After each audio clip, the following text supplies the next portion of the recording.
Di saat ketika Om sedang berkonsentrasi melihat arah jalan dengan mobil yang berkecepatan cukup tinggi, tiba-tiba kain penutup jenazah yang duduk di sebelah terbuka sendirinya. Terlihatlah wajah jenazah itu, wajah laki-laki yang berlumur darah. Sampai detik itu pun Om sudah amat sangat ketakutan. Ditambah dengan suara perempuan menangis dan erangan laki-laki yang menahan sakit di bagian belakang mobil. Itu belum selesai. Ketika tidak sengaja melirik ke arah jenazah yang duduk di sebelah, Om melihat kedua matanya terbuka, menatap ke arah Om, dan bibirnya mulai tersenyum kecil. Entah itu hanya perasaan Om saja atau bagaimana.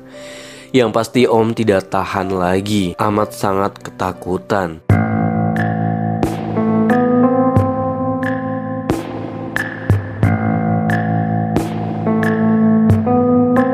Buat kalian yang belum subscribe channel ini, silahkan subscribe terlebih dahulu channel Dimas Andiono. Klik tombol like dan komentarnya, dan jangan lupa aktifkan tanda loncengnya untuk mendapatkan informasi cerita-cerita lainnya. Bagi yang punya cerita-cerita menarik seputar horor atau mistis, bisa kalian kirimkan ke email ini di abangdion@gmail.com untuk kita ceritakan kembali. Saya ingatkan, jangan pernah nonton video ini sendirian, karena terkadang mereka sedang ada di samping kiri kalian.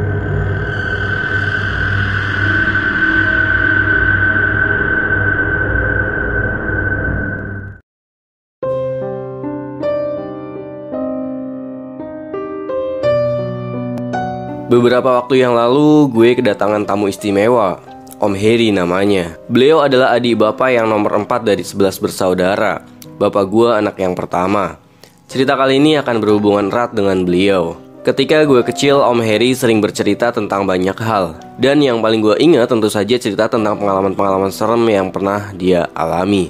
Walaupun jadi sering ketakutan setelahnya, tapi gue kecil selalu menunggu kedatangan Om Heri ke rumah untuk bercerita. Menurut gue, kami memiliki kesamaan dalam hal kesensitifan. Gue paling senang kalau gue, Om Denny, dan Om Heri sudah bertemu dan ngobrol. Seru. Om Heri ini adalah satu-satunya anak kakek nenek yang sukses jadi sarjana. Beliau kuliah di salah satu universitas yang ada di Semarang. Universitas yang cukup terkenal. Nah, gue mau bercerita tentang pengalaman beliau ketika masih tinggal di Semarang. Jadi, Om Heri ini ketika lulus kuliah nggak langsung pulang ke kampung halaman, tapi mencoba untuk mencari pekerjaan di Semarang. Om Heri bilang waktu itu sekitar akhir tahun 80-an, sarjana pun sudah susah untuk mencari pekerjaan. Sehingga pekerjaan apapun akan Om Heri ambil, asalkan dibayar. Sambil menunggu dapat pekerjaan yang serak di hati, akhirnya beliau memberanikan diri untuk menerima salah satu tawaran pekerjaan yang agak unik. Pekerjaannya adalah pengemudi mobil pengantar jenazah. Sebenarnya waktu itu Om sempat ragu untuk memenuhi panggilan wawancara kerja itu. Surat panggilan berasal dari yayasan yang menaungi salah satu rumah sakit swasta yang cukup besar di kota Semarang. Karena gak ingin terlalu lama menganggur, akhirnya Om membulatkan tekad untuk memenuhi undangan wawancara. Pada surat undangan tertera kalau Om ditawarkan untuk posisi supir. Belum ada penjelasan untuk sopir apa. Gedung rumah sakitnya pun cukup besar. Yang Om tahu, rumah sakit itu sudah berdiri puluhan tahun. Dengan arsitektur bangunan lama, gedung ini terlihat sedikit menyeramkan. Ditemani seorang sahabat yang bernama Fuad, Om berjalan memasukinya. Karena ini wawancara kerja pertama setelah baru 1 bulan lulus kuliah, Om cukup tegang dan gugup waktu itu. Tapi alhamdulillah, singkat cerita, wawancara berjalan dengan lancar. Om diberi kesempatan beberapa hari untuk berpikir apakah menerima pekerjaan itu atau tidak. Sebenarnya Om yang meminta waktu karena cukup kaget ketika mendengar detail pekerjaannya. Apa yang bikin Om kaget? Karena ini bukan pekerjaan sebagai supir biasa, melainkan sebagai supir mobil pengantar jenazah. Selang beberapa hari dan dengan pertimbangan matang, akhirnya Om memutuskan untuk menerima pekerjaan itu.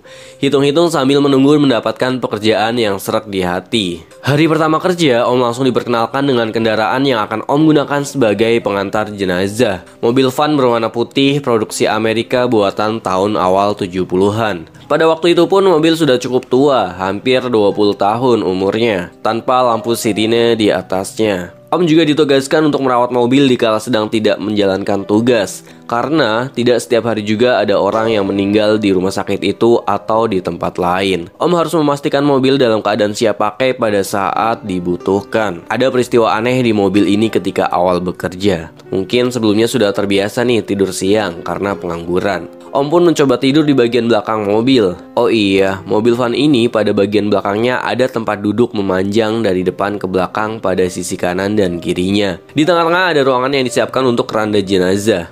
Nah, di kursi panjang di belakang itulah Om terlelap. Di dalam tidur, Om bermimpi aneh. Di dalam mimpi, Om seperti tersadar dan ternyata Om tidur di atas keranda jenazah. Di kanan kiri duduk orang-orang yang gak Om kenal. Mereka berwajah asing dengan raut muka yang sedih. Ada pula yang menangis juga. Dalam kebingungan, Om coba menggerakkan badan untuk berdiri.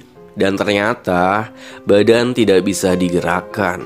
Sama sekali tidak bisa digerakkan. Kenapa begitu, Om? Karena ternyata tubuh Om terbungkus kain kafan dengan ikatan persis seperti pocong. Om panik, ketakutan. Mas Hedi, bangun mas. Tiba-tiba Om terbangun oleh suara Pak Slamet. Pak Slamet adalah karyawan rumah sakit ini juga. Kebetulan beliau melihat Om tidur sambil mengigau di dalam mobil jenazah. Setelah kejadian itu, Om tidak pernah lagi tidur di dalam mobil itu. Gak berani. Setelahnya, rata-rata sekitar 1 minggu sekali Om mengantarkan jenazah.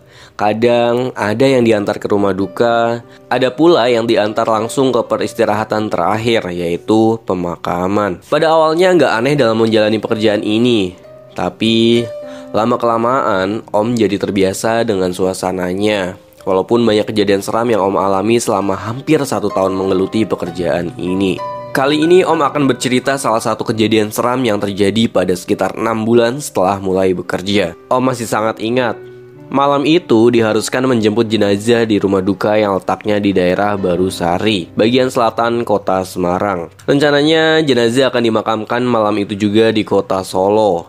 Cukup jauh memang. Perjalanan ke Solo waktu itu memakan waktu sekitar 3 jam. Sekitar jam 8 malam Om tiba di rumah duka. Om memarkir mobil jenazah di depan rumah. Hanya terlihat beberapa orang berdiri menyambut. Tunggu sebentar ya mas, jenazahnya sedang disiapkan, ucap salah satu orang yang ada di situ. Iya pak, saya tunggu, jawab Om sambil tersenyum. Yang Om tahu jenazah yang akan diantarkan adalah laki-laki berumur 45 tahun yang meninggal mendadak pada siang harinya karena serangan jantung. Rumah duka kali ini suasananya agak berbeda. Sebelum-sebelumnya, ketika Om datang ke rumah duka, suasananya terbilang ramai dengan keluarga atau tetangga. Kali ini, walaupun rumahnya terbilang rumah besar dan cukup mewah, namun hanya sedikit orang yang terlihat. Di dalam rumah juga hanya ada beberapa orang yang terlihat mengaji di sekeliling jenazah. Cukup sepi untuk ukuran rumah yang sedang berkabung. Tiba-tiba, dari dalam rumah ada pergerakan beberapa orang yang mengangkat jenazah. Om langsung cepat-cepat menuju mobil dan menyalakan mesinnya. Benar saja, beberapa orang terlihat mengangkat keranda keluar rumah.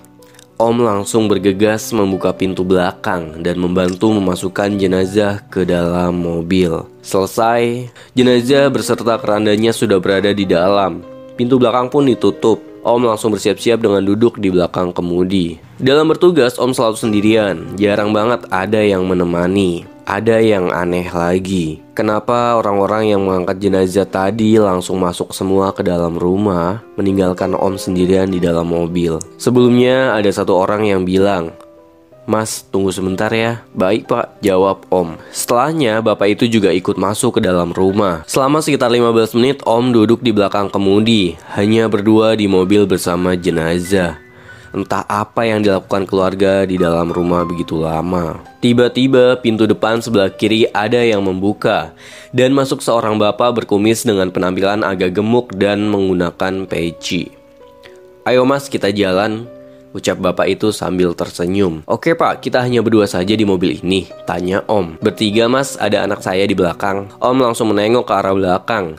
Dan benar saja, sudah ada seorang remaja laki-laki yang duduk di samping jenazah. Kapan anak itu masuk mobil? Gumam Om dalam hati. "Kita nggak menunggu anggota keluarga yang lain pak?" tanya Om lagi. "Nggak perlu mas, nanti juga tiba di Solo berbarengan," jawab bapak itu lagi. Nggak ambil pusing, Om langsung menjalankan mobil ke arah Solo. Waktu itu jam menunjukkan pukul 9 malam. Selama dalam perjalanan kami bertiga lebih banyak diam. Hanya sesekali saja ada percakapan. Itu pun karena Om yang melempar pertanyaan dan Bapak itu hanya menjawab seperlunya. Apalagi anaknya yang duduk di belakang, bisa dihitung dengan jari satu tangan jumlah bicaranya. Om sama sekali belum tahu lokasi pemakamannya, hanya bergantung petunjuk jalan yang dibilang oleh Bapak itu. Percakapan yang Om ingat sampai sekarang adalah, "Kok tadi di rumah sepi ya Pak? Apa keluarga lain masih dalam perjalanan?" Tanya Om penasaran. Memang hanya begitu adanya Mas. Keluarga kami memang seperti itu. Jarang ada yang peduli dengan anggota keluarga besar lainnya, jawab sang bapak dengan nada yang datar. Setelah itu Om dengar remaja yang duduk di belakang menangis terseduh-seduh. Cukup mengiris hati suara tangisannya. Melalui kaca spion Om dapat melihat kalau remaja itu hanya duduk sambil menundukkan kepala dan memang terlihat sedang menangis. Buat kalian yang belum subscribe channel ini, silahkan subscribe terlebih dahulu channel Dimas Andiono. Klik tombol like dan komentarnya, dan jangan lupa aktifkan tanda loncengnya untuk mendapatkan informasi cerita-cerita lainnya. Bagi yang punya cerita-cerita menarik seputar horor atau mistis, bisa kalian kirimkan ke email ini di abangdion@gmail.com untuk kita ceritakan kembali. Saya ingatkan jangan pernah nonton video ini sendirian, karena terkadang mereka sedang ada di samping kiri kalian.